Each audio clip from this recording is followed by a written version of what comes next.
Sylvia and me. Sylvia and Sylvia and me. Sylvia and Sylvia and me. Sylvia. As I go in and I read my children's book, I Love You So Much That there are two important pages on there. One is you don't talk to strangers, and the other one is your private parts are private. And that is one of the pages that a lot of the schools are like, Kathy, you can't come into our school and say your private parts are private. Hi, I'm Sylvia Beckerman, host of the podcast series Sylvia and Me. Conversations with inspiring, empowering women. Hi, I'm Kathy Picard. I've been an advocate for over 25 years, and welcome to Sylvia and Me. And so excited to be here with Sylvia. It's been 3 years since we've had a conversation, and things have changed and good things are being positive, sending my way. But I've been an advocate for over 25 years on sexual abuse prevention and a survivor, as well as a law changer, helping to change the laws in Massachusetts. Yeah. And when the change, I am going to interrupt you for 1 second because I want to, first of all, say welcome back. I am so happy that you could be here with me today. As you said, it doesn't seem like it's been that long, but it's been 3 years since you were on. You're an advocate. When you came on the first time, we were discussing your book, Life with My Idiot Family, a true story of survival, courage, and justice over childhood sexual abuse. And since then, you have a children's book, I Love You So Much That ... So you started talking, you're an advocate. You want the awareness out there for childhood sexual abuse, and we're talking children. And you were a child when you were sexually abused, and it went from the age of 7 to the age of 17. Yeah. And at the age of 17, all this time you thought the person who was abusing you was your father. Yes. Yep. I thought he was my father until the age of 17, when I found out that he, in fact, was my stepfather, and asking who my real father is and being told by my stepfather and my mother that you're never going to meet him. He was in the service in the Army and he died. And that is totally untrue. I've met my dad. We talk and see each other every day. And and it happens to so many people, Sylvia. It's so common. 1 in every 4 girls and 1 in every 6 boys before their 18th birthday. It's a very common. The statistics are so alarming. It's worse than cancer, car accidents. It's alarming, and it's happening all the time. These perpetrators are known to people. 93% of these survivors know who their abuser is. It's people in their family, it's the neighbors, it's the teachers, the coaches. It's normal people, police officers. It's not your stranger danger, scary people. It's people that take these young, innocent people and victimize them. And it's sad. What I want to do, because you briefly mentioned it, you were key in getting the law changed in the state of Massachusetts where you are. And that's, as far as, you didn't start talking about it until you were 17. That's 10 years. And the statute of limitations had run out. Can you tell us what you did? Because you were key in getting that changed. Yep. So when the law did change in 2014, I was the first in Mass to go forward with my 4-day jury trial against my stepfather in 2015. And once the law changed, that was right on my target to do that, to go forward. But there was a time frame prior to me helping to change the law where you couldn't do anything. The statute of limitations, the time is run out. Perpetrator is protected.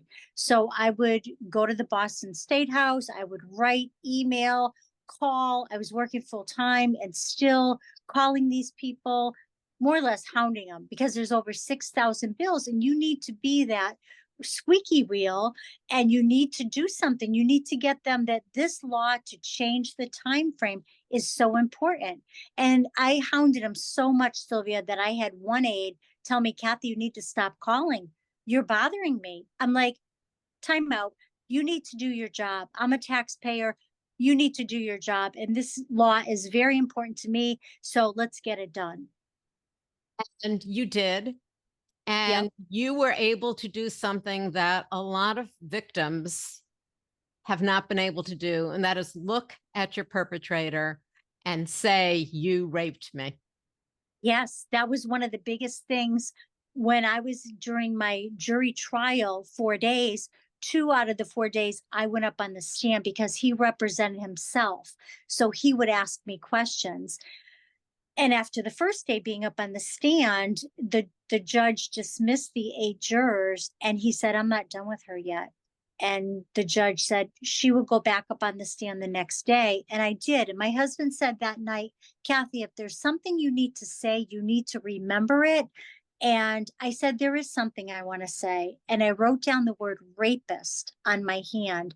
And when I went back the next day, when he was questioning me, he said, I bet you're happy. You know, my name was in the paper. I'm all over the news. I lost a lot of my friends. And I said, yes, because you are a rapist. And he said, I didn't ask that. Just answer the question. And the judge said, she is answering the question. And that made me feel so good because it's true. You know, I was able to call him what he actually is, a rapist. And what people don't understand, and it's still difficult for so many to actually grasp the reality, you said that the average age of abuse is 12.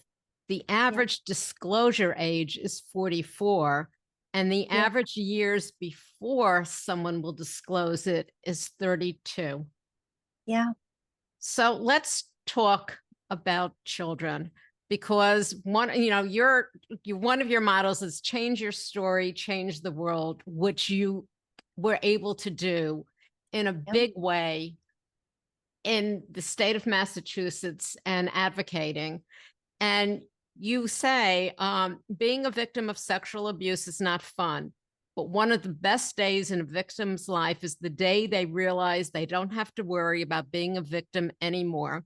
It doesn't really matter how or why the abuse stops either. It just matters that it stopped. Of course, as good as that day is, it's just the beginning. Mm-hmm. It's so important because your voice as a little girl, I know because I lived it, but as a little girl, you did as you're told to do. And you don't have the knowledge or the words to say no. So somebody's abusing you, you don't say no. You don't have that education. You don't have that mindset that I can say no. You know, I'm doing as I'm told to do. I was born in that generation. As I was told to do, I'm going to do it because I wanted to, you know, be a good girl. I wanted to be that good daughter that did as I was told to do. And it's hard. It's hard to talk about it when the perpetrator is telling you, don't talk about it. Just don't, nobody's going to believe you. You are going to get punished. Your parents are going to get divorced. You're not going to be believed. You know, do you want your sisters to go to a foster home? No. So you do as you're told to do. You go through the moments, you go through the movements, and you just can't wait till it's over. And once it's one of the things that I do want to add in is that it does happen to little boys also. There are many little boys who are sexually abused, raped. So we do not want to, you're talking about yourself because you go in and talk to children. Yep. Yeah. So tell me let's talk about that, because as a child, you were 7 and didn't you go to your grandmother? I did. So I remember having the conversation with my Grammy, my mother's mother, and telling her that he's touching me. And she said, shh, Kathy, we don't talk about that. And so she kind of reemphasized what he said, like, don't talk about it. So that was when I was 9. So I did not talk about it from 9 until I was 17 years old. And that's when I told my mother's sister, my Aunt Judy, And she, in fact, kind of said the same thing. Let's not talk about it. If you need someone to talk to, you come and talk to me. Because she was afraid of my perpetrator. She was very much afraid. He was an alcoholic. So I get that. And she did, the reason, because a lot of people will say, well, why didn't you tell? You're so, fond of your Aunt Judy. Why didn't you tell before you were 17? And the reason being is we had such a bond that I didn't want to break that bond. I didn't want her to think less of me. And that's what people are like, well, you should have told, you should have, could have told, but you don't. And there's so many common reasons amongst survivors, but you don't want to feel ashamed. You don't want people to look at you differently, like, oh my God, she went through that. You don't want to have that band-aid on that you're different, because you're not. You're just somebody is abusing you. So let's move on to you not just advocating, but going into schools or trying to get into schools to talk to children. How do you approach the schools, and what has been the pushback from some of them? The schools, it's like the superintendents, the school committee. So it's so hard. A lot of the schools will allow me to go in. What I do is I go in and I read my children's book. I Love You So Much That. There are two important pages on there. One is you don't talk to strangers, and the other one is your private parts are private. And that is one of the pages that a lot of the schools are like, Kathy, you can't come into our school and say your private parts are private. I'm not saying vagina or penis. I'm saying private parts. What is wrong with those words? I just still cannot do it. It's a cute kids book. My dog Abby's in it. She paw signs the books for the kids. I even put it into a bilingual, so it's in Spanish and in English. I mean, I've spent a lot of my own money to do this because I want to protect kids and protecting them as young as possible. So that's why I did a children's book. But, I'm not going in, I'm not talking to these young kids and telling them my horror story. I'm not telling them about my abuse. I'm just giving them little lessons that can protect them. And go ahead. One of the things is I'll ask even parents, I go, can I ask your child a question?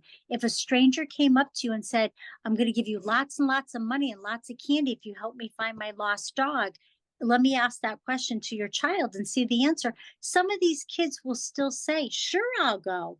I had one boy, his father is a police officer. I'm definitely going to go because I need lots of money.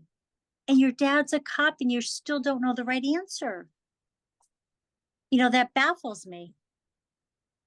Okay, so how old are the children that you've been able to go into the classrooms and talk to? Kindergarten to fourth grade, and Okay. some daycares too. So when you go into a kindergarten class, do you approach it differently than when you go into a fourth grade class? It's pretty much reading the book and talking to them about the lessons that are in the book, and asking them that question. So it's pretty much the same because you don't know these kids, like what level they're at, even though they're older. Like you don't really Yes. know. So you just want to like the basic, and time is limited. The time is limited. So I just want to mainly get the things out, not to talk to stranger, and your private parts are private.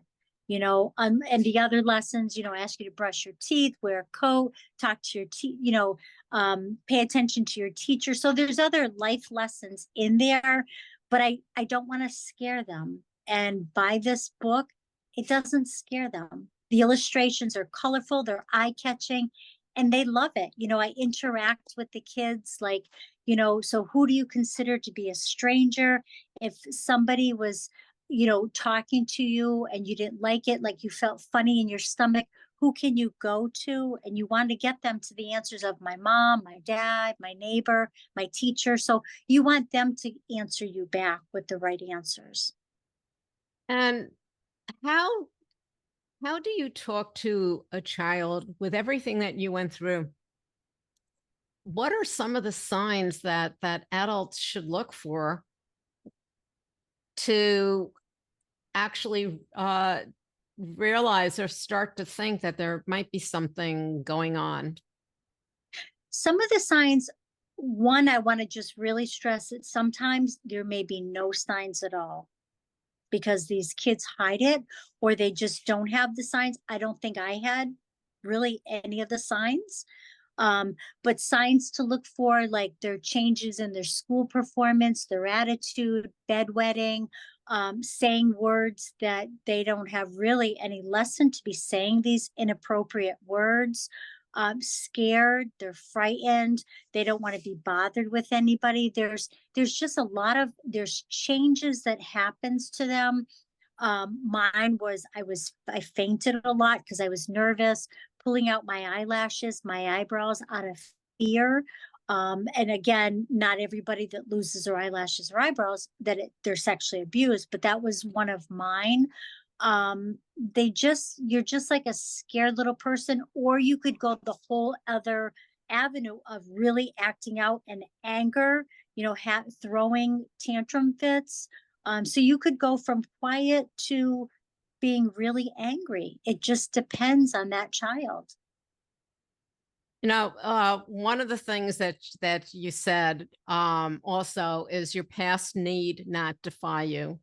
And Mhm. that this is so important because a lot of people, if they've had a terrible past like you have, don't, you say, don't let that stop you. Be that change, go forward, and don't let it stop you. As you Yep. said, you're never going to get rich by what you're doing, but when you do leave this earth, you're going Yep. to leave a legacy Like, behind because yep.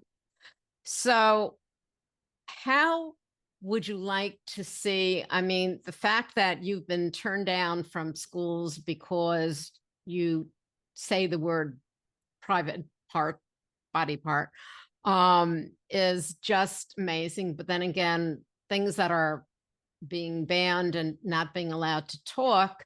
So, where else can you go to reach out to children? Different events. I know I've done some safety events for kids, or just having parents and having them bring their kids, like birthday parties. There's the Girl Scouts again, though, but there are some organizations where there's no time, or they don't have time for this, or it's totally up to the parents. And I'm not trying to take over for a parent's role, but I'm trying to offer assistance in what I've been educated on for so many years. And I'm just trying to help them. And some parents, they don't want, it's my child. But then again, that makes me think, what's going on in that child's life? Like, why don't they want that extra protection? Are they abusing the child? So you have to look at it like that. Like, could there be something going on? That's why it's important for a child to be educated in the school, because the parents, if they are abusing, they're not there. And that child could disclose. That's very true. Yeah. So you helped pass this law extending the statute of limitations in the state of Massachusetts back in 2015. Do you think we've gone any further since then in protecting and being giving the right for victims who usually do not speak out for years and years to have their day either in court or their day, facing their abuser? I think that there still needs to be a lot to do. There are some states where there's no time frame. I think that there should be no time frame, because a perpetrator is murdering a child's innocence. So there should not be a time on there where, okay, once the person turns 53, sorry, it's too late. You cannot go to trial. You cannot do anything. And I don't think that that's fair, because the only offense is murder where there's no time frame. So I think that all states should have no time frame, because it takes time for a survivor to come forward. And what that helps is when the adult gets into a safer environment, you're around people, you feel safe with, that you can trust. Sometimes that takes years. And until you're in that safe environment, until you surround yourself around good people, people that you know you can talk to, even if it's one person, you don't need a lot of people in your life. And I realized that being born and brought up in an Italian family, it's like, oh, you got this big family and parties and this and that. You know what? Now I know I don't need that. I need my friends. I have more friends than family members, and that's okay.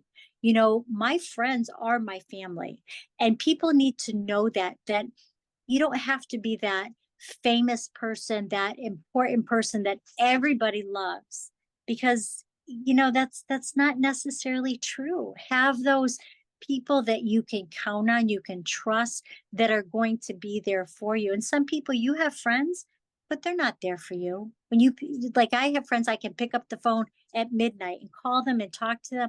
Those are friends. They're not going to judge you. And that's important. Well, I do remember from our last time 3 years ago, you wrote this book with your husband because nobody else in your family wanted to hear about it. And they were quite upset that you wrote it. Yes, yeah. Life with My Idiot Family. So we named it Life with My Idiot Family because my mother and stepfather either called us idiots or ASS holes. That's how we came up with the title. But it's like, yeah, they were offended, but you know what? That's the truth. And sometimes people don't want the truth out there, but it needs to be brought out there because so many people have gone through the same thing that I have. And that was a good reason of why I wrote it, because letting them know you're not alone. There are people going through it. And yes, I went through it from 7 to 17 for 10 years. But one time, Sylvia, one time is too much because that'll stay forever. I'm going to be 52 years old this August. And it's like, yes, I look back and I remember things like it happened yesterday, but I don't dwell on them. I can't, because he doesn't win. So I can remember them, but I don't want to dwell on them because I have more important things to do with my life than think about the idiotic, stupid abuse that he put me through. That's on his shoulders, and everybody's life is going to come to an end. And where are you going to be and where am I going to be? I can guarantee we're not going to be in the same areas.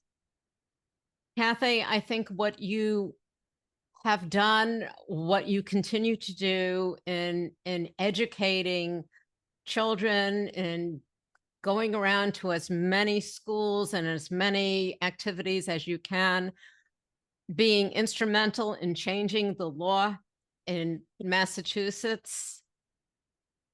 You are someone who is exceedingly inspiring, and you're empowering by telling your story. And I thank you so much for coming back and telling your story and for the advocacy that you are doing.